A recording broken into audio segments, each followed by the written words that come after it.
I'm Michael Sewell, I'm a photographer, and I'd like to talk to you about a fashion shoot that we actually did for Lencarta, based on location in Bradford.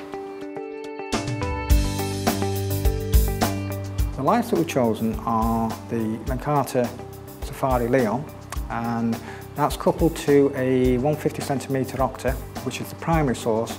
And from my point of view, I tend to use that as what I'd call as a little overfill. The rim lights provided by two strip lights.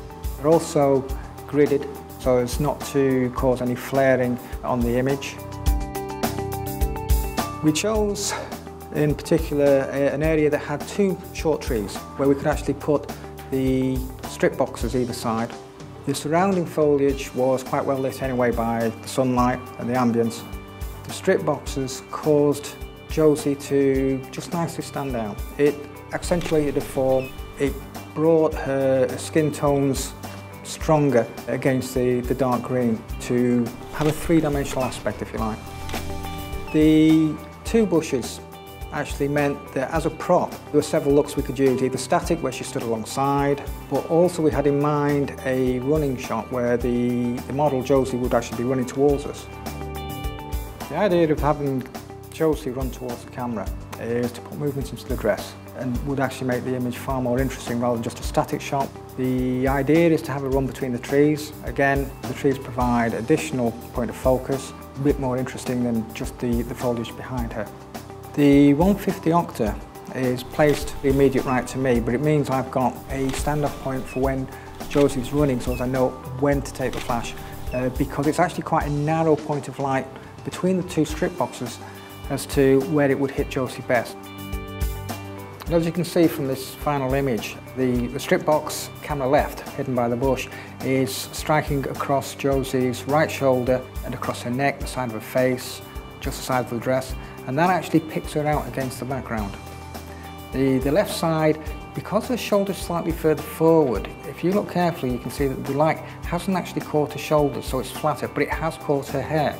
Front light, of course, is provided by the 150 Octa, and the sun is contributing slightly towards the hair light on top of her head. As you can see from the overall shadow and the depth of shadow between that and further back, the sun wasn't particularly strong at this point. At our second location, during the initial walk around of the site, we'd come across a wooden platform that went out probably about 20 feet from the side of a very steep hill. For this particular location, we would need a rim light from Josie's left-hand side, basically, to emulate the sunlight. There was no way the natural sun could actually reach her because of the height of the bushes. The position of the lighting equipment would mean having to wade through chest-high nettles, brambles, which thankfully I managed to get Gary to do, so I didn't have to worry about that. The position of the light was also precarious because of the angle of the land itself.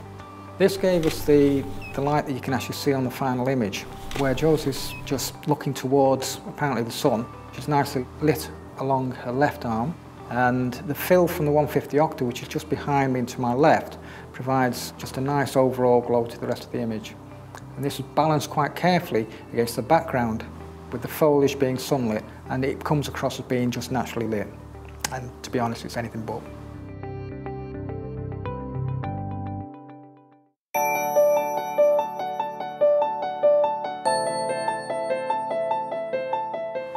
Third shoot, we wanted to go a little more hardcore. We wanted very strong makeup, we wanted quite a striking image. The new makeup, new dress was quite jarring against the rundown tractor and the state of decay that it was in. Completely different to the earlier settings that we'd used. Strong colours too. What we needed to do was actually bring the sun position further around. We really used on this set the sun basically as the fill. And you can see from the final image that we actually used a large beauty dish, not in the traditional sense where you're using it to accent cheekbones. We actually used it just as a large light source and provide the fill on the near side, whereas the accent, which effectively gave us what looked like sunlight from Josie's left side, was provided from a strip box further around to camera right, or Josie's left, which effectively, as I've already said, moved the sun position by 180 degrees. Later we used coloured gels, just again to accent the quite contrasting image to the earlier ones. We wanted it stronger, we wanted it more as a defined fashion image, something completely different.